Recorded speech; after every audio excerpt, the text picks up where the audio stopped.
welcome back to Channel 1 Sports. And as earlier mentioned, in tonight's sports conversation, we take a different path tonight as we're going to be discussing international football with a focus on the English Premier League, which actually comes to a close tomorrow.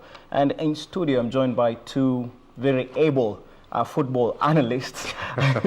We have Joe Saina on my left, and of course on that other side, he's a familiar face. He was here before. We're joined by Ronnie Aloyo. So first things first, who's winning the EPL title? Let's start there before we get into other matters. Well, you need favours to know who's going to win tomorrow. Brighton need to do a favour to, obviously, Liverpool. Then Wolves need to do a favour for Manchester City. But if Manchester City play as they've been playing for the season, you would expect them to win the Premier League. But that being said, again, Liverpool's form at home has been great over the week in the Champions League. So I guess it's going to be a tall order, but I believe Manchester is going to retain it. Manchester City is going to retain it, yeah. Aloyo? Well, very tight margins. City are certainly playing what we'll consider a weak team, but going by the happenings of this week, they're certainly not a weak team, Brighton. So for me, it's a very close contest, but City are certainly going to win it. I said earlier that the margin by which they won against Burnley, the very, very tiny margins from the Aguero goal are what are going to determine how the title will play out, and I think I'm right. You think you're right? Yeah. Well, of course, before we proceed any further, maybe my producer can at least allow us to have a pick at the table as it stands at the moment. Of course, we all know that Manchester City is leading the pack on 95 points. Liverpool is second on 94 points. That's a difference of only a single point. So maybe we can see that table. Of course, as you can see on your screens, that is the slimmest margin since, I think, the 2012-2013 season. Yeah. Extremely devastating, especially for Liverpool. Never before in the Premier League has a team with 90 points not been crowned Premier League titles. Extremely devastating by any margin. So it's so sad that Liverpool are likely not going to win it, but well, it's been tight. It's been tight, nerve-wracking, breathtaking, everything. Okay. You can think about also the goal difference coming to play. Remember the season when Manchester City won on goal difference, the famous Aguero goal. A painful match to watch. Yes, it was. But if you think about it, if Manchester City tomorrow lose, okay, and Liverpool win, they need to win by what? 7 goals, 8 goals? Yeah, the difference is about four goals. But now, just to be rest assured, you're looking at least 7, and so you're not conceding. Yeah. So obviously, it's painful that Liverpool are at 94 points, okay, highest goal tally in the club's history, and still they cannot obviously win the championship, the Premier League. Yeah. Okay, and of course, Aloyo, maybe with the way this season has been, and of course, most of you have seen the table. As you saw there, we have Manchester City, 95, Liverpool, 94. And then there's this huge gap. Chelsea is third on the log on, 23 points behind second place Liverpool. Has the competition been only between the top 2 clubs, or what has happened between the number 3 till number 6? Because we've had, especially the last 4 or 5 games, no team has been, let's say, registering positive results among those teams. What went wrong for those teams? I think for me, it will be recruitment. For Liverpool, Jurgen Klopp said, I need a defender, I need a goalkeeper, period. And he got Alisson and he got Van Dijk. Yeah. Results there. For Manchester City, I want an attacking team. Let me get Gabriel Jesus, let me get Sterling, let me get all these people to come and play. And then the midfield has been working so well. So for me, I think the golfing class would be the recruitment. For me, that would be the recruitment. But then again, we've seen teams with Chelsea has a complete squad. If we're being honest, Chelsea has a complete squad. Yeah, it has, but look, remember there was this player coming from Borussia Dortmund, Pulisic.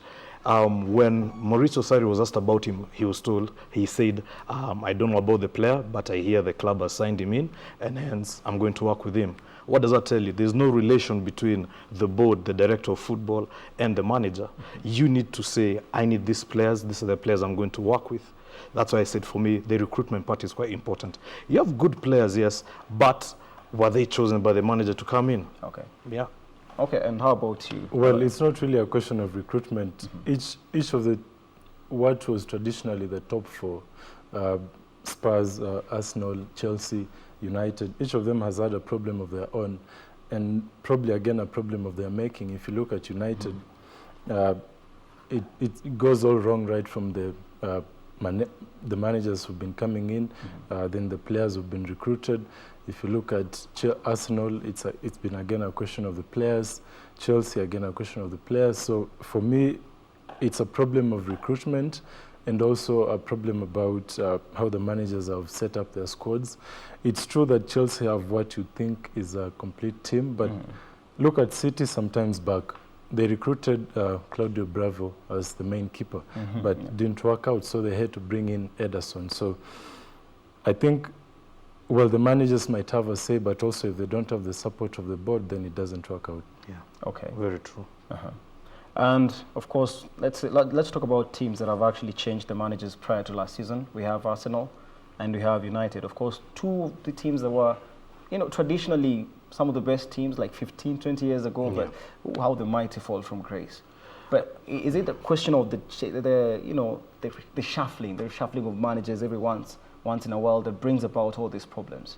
You see, for Manchester United, end of last season, Jose Mourinho said it was a miracle to finish second position with that squad. And we laughed. And we said, no, he's not a good manager. Came in the second season, played all the way till December, January, then got sacked. Brought in Ole Gunnar Solskjaer. We were even having a discussion with him about, for me, it's the board support. Are they supporting the manager?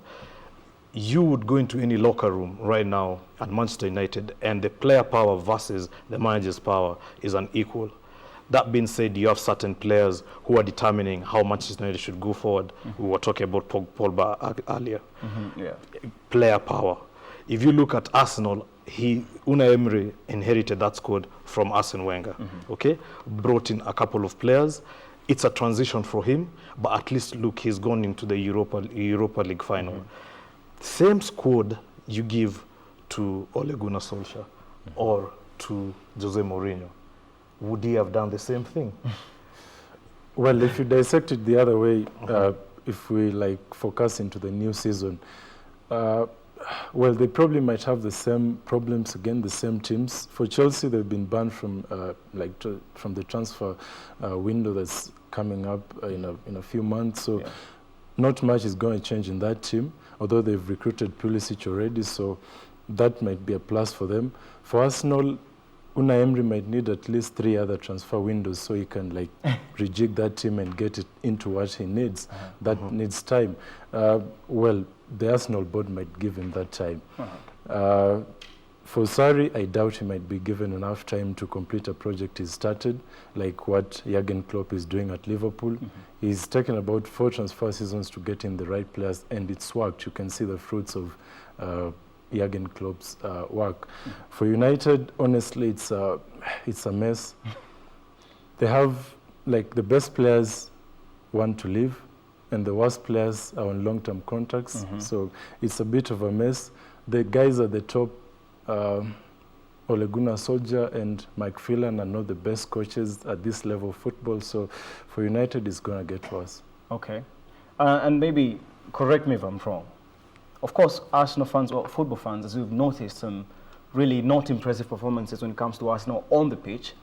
But then again, come to think about it, they have a better points tally, better, compared to last season. Plus, they're also in the Europa League final at the moment. So what exactly is going, because in the league it's a problem, but Europa League, why is it working? I think for Arsenal, it's the manner in which they collapse. That's one of the biggest troubles for the fans, because they were well into the race to the top for this season, but the manner in which they lost to Crystal Palace and to Wolverhampton, they really didn't give it much fight. So that speaks a lot about the team spirit and the leadership in that squad. So yes, they're in the finals, but then there are also so many questions. For me, the Arsenal team is doing well because of 2 shining lights, Aubameyang and Lacazette, but then the rest of the team is in shambles. Okay, but we had Ramsey, who is actually on his way out. We also have Peter Cech, who is on his way out. But then again, actually, let's get into talking about, let's dissect individual players. And maybe I need the both of you to tell me your standout goalkeeper of the season. And maybe as we do that, my producer, maybe we can see the statistics when it comes to the most clean sheets kept this season, from the highest to the lowest. So maybe you can... Well, for me, it would be Alisson. But again, look at the people who are in front of him, the two defenders, Matip, Van Dijk, or Lovren, Van Dijk, whichever pairing.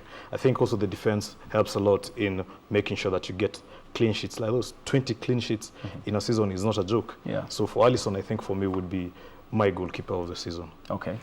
And maybe can we get a peek on that, on that list at the moment? And great respect for Alisson, but then I'd go for Ederson. He's outstanding, to be honest. He's the epitome of a modern goalkeeper. Okay. Very efficient with his feet. His reflexes are like top notch. Yeah, he's able to command that defense out. So for me, I'd go with Ederson. Okay. And obviously, it's funny that David De Gea has not featured in the top 5 of that list. He's been a comedy of errors, right? I mean, towards the end, I think the problem at United right now is that, a certain player will sit down and say, I'm playing 20 or so games in a season. My salary doesn't reflect that. Yet there's someone who comes in as a substitute at the 17th minute and is getting more money than me. Yeah. What's the motivation behind that? De Gea has been the standout player for the last 4 seasons at Manchester United. So why, again, is he not performing? It goes down to the attitude, to be honest. It goes down to the attitude, because he's a top goalkeeper. Okay. And it's sad that he's not in this list. Although it's also important to mention that both managers who are now at the helm of the Premier League, Klopp and Pep Guardiola, they recruited some of the best goalkeepers of this generation, and you just can see how much that goes into the title, into the title race, really. Bringing in Ederson and Alisson has had a direct impact in both teams chasing for the Premier League title. Okay, let me just use something you said against you, because you did mention that when it comes to Ederson and Alisson, then again it boils down to the line in front of you, the defensive park. Which, if you ask me, De Gea has made, let's say, 4 errors leading to a goal this season. Actually, in the last about 10 games, 4 errors leading directly to a goal. But then again, if you look at the statistics of the players who have made errors leading after goals, he's actually not even in the top 3. You have the likes of Bernd Leno, Arsenal goalkeeper. And of course, is it fair to criticize De Gea, considering the last 5 seasons he has been the best player in the team? No, I don't think it's fair. Obviously, you look at the front men, you look at Young, you look at Phil Jones, you look at Smalling, and you look at Valencia. That's a disaster. Quite frankly, that's a disaster. That's a back four that has been there for the last 4 seasons. But why do we praise De Gea every time? Because his front line can't save him, and he has to come with this good saves. You get. So for now, it's a bit bad that we're criticizing his performance. But again, pound for pound, we buy goalkeepers, or clubs buy goalkeepers on the essence of your performance. They'll never say, you know what, you had 20 clean sheets last season because of the defenders in front of you. So again, a comedy of errors, as you have mentioned it, brought up this. Yeah, although also when you're at the top, then you attract much more criticism than anyone who's right below you. So, I mean, Rui Patricio, who at Wolves, we're not talking about him, but he has conceded some goals. But the fact that the team generally has performed above expectations, no one is talking about his errors. But he has actually had a good season. I mean, but he has had a couple how of many errors clean also. sheets? De Gea only has the highest. The goalkeepers in the most clean sheets, as you said, Ederson and Alisson. 20 clean sheets. 20 clean sheets. Do you know how many De Gea backed? Clean sheets. 7. 7. The whole season. Well, to also just sum up on the De Gea topic, I think it also boils down to the issue of the dressing room. It's been reported by a couple of media in London that he's one of the players who are who are really discontented, and they look at Sanchez. He's being paid £400,000 a week without bonuses, and the guy is paid lower and he's playing more, he's being called in to do more. So for me, it also goes to the dressing room. It's a question of the dressing room as well. They really have to find that balance. Some players are really unhappy, like De Gea. And yeah, that's something that Man United need to fix. Okay, now to the most important, this is where I need to get your opinions on this, genuine opinions. Standout players of the teams this season. Oh, well, if we start from middle card for Wolves, I think Ruben Neves for me has been brilliant in the midfield. If you're talking about the top end teams, you're talking about Liverpool, Manchester City.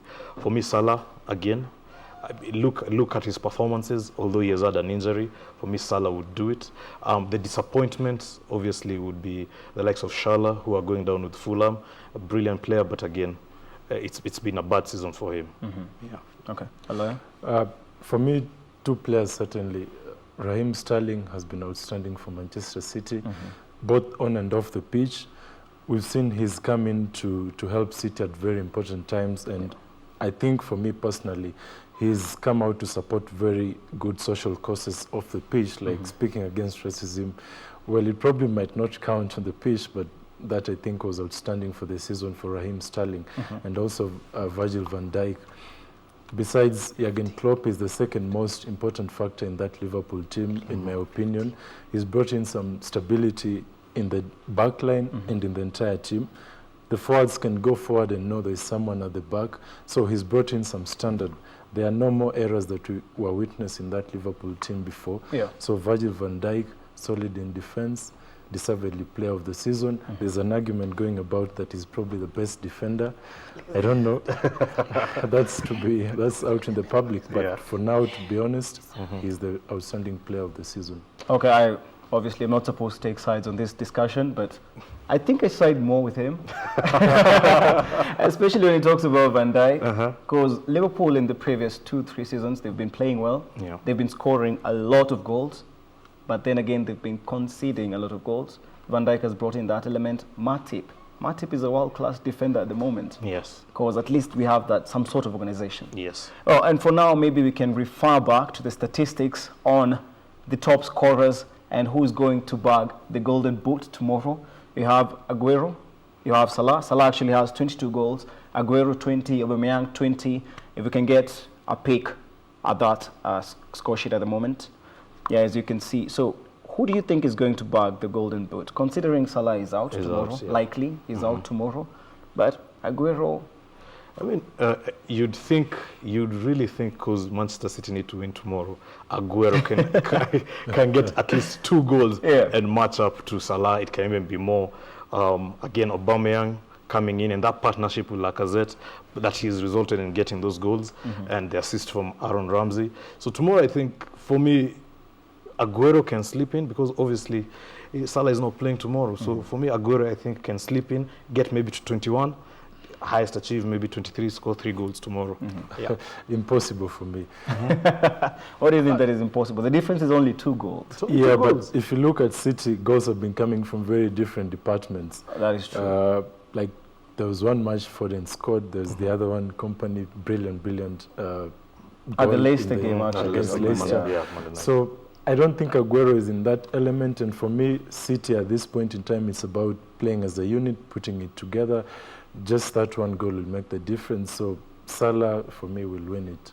On 22 goals. Since obviously he's not going to win. He's not going to be playing tomorrow, but Salah will win it. But you although I also want to be a bit, I want to take sides on this. It's really commendable that we can see African players on top of that list. It's really commendable for African football. True. Yeah. And of course, we have the AFCON 2019 coming up next month.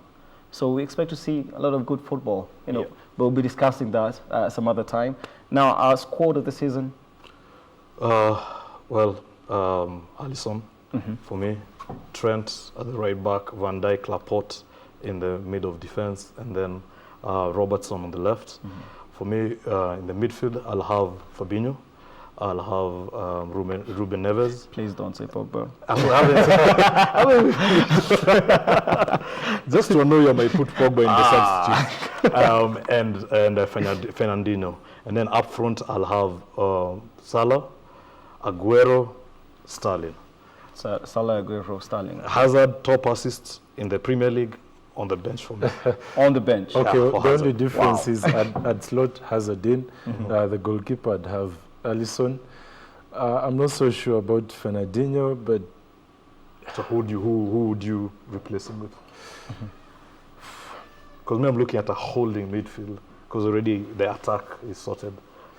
well, as a holding, to be honest, Fernandinho has been his age and how much he's contributed to that City team. He's been phenomenal Yeah, he's this been season. phenomenal. Yeah. Okay, and now, because we're short of time, just quickly, we have 4 teams in the finals, elite European tournaments. We have the Champions League, you have Tottenham Hotspurs versus Liverpool, for Liverpool second final consecutive. And then you have, in the Europa League, you have Arsenal versus Chelsea. I just need your predictions real quick, because of time. Tottenham for me, and Chelsea. Tottenham, Chelsea. Tottenham, Chelsea. It's a London thing. It's a London thing. Yeah. Liverpool, Arsenal. Wow, the complete opposite. Which is quite understandable, as in the Champions League final, you have Spurs, you have Liverpool. It's fair to say that anyone from London is not supporting Spurs. Yeah. But then again, anyone from the northwest of England, obviously I'm talking about the United fans and Man City fans, obviously they don't want Liverpool to win that. Yeah, but I'm a United fan and I can't see Liverpool. I can't. It will be horror. To be fair to Liverpool, they've put in the work and they really deserve to take something home this season, not just because of fairness, but because they deserve. Yeah. But I mean, Tottenham's effort. You have to load them. Tottenham's two transfer windows without any player coming in. Exactly. Although just to wrap this up, I think, yeah, that's the beauty of football. You know, football journalism is based on de facto narration, whereby you have to re-engineer and say why the result is as so. Sure. But then what this week has been, exceptional, phenomenal. It just turned everything upside down. You cannot explain it, and yeah, just amazing. Just amazing. Yeah. So tomorrow you said Man City. Tomorrow, Man City. So Man City is winning the title. You're in agreement when it comes to that? Yes, we are, but with a small caveat that anything can happen. Well, of course, thank you very much, guys, for joining us. And actually, as you say, just to push up on that point, you mentioned we had African players or players of African descent on that list, the top scorers list, which is something else we did not mention. Victor Wanyama, Tottenham Hotspurs, playing in the final, second Kenyan after his brother Mariga, who won it with Inter Milan. Yeah. And then again, on the other side of the divide, you have Divock Origi, scored a brace against Barcelona. But sadly, we're going to see if he's actually going to be included in the starting lineup, considering Salah might be back at that time. Yeah. Anyway, thank you very much, guys, for joining us tonight. I'm sure we're going to have you back for maybe the La Liga. The Kenya Premier League is not that far away from the season coming to an end. And, of course, AFCON 2019, which starts mid-June. For the viewers, that's it for the sports interview / conversation for tonight. See you on the other side of the studio.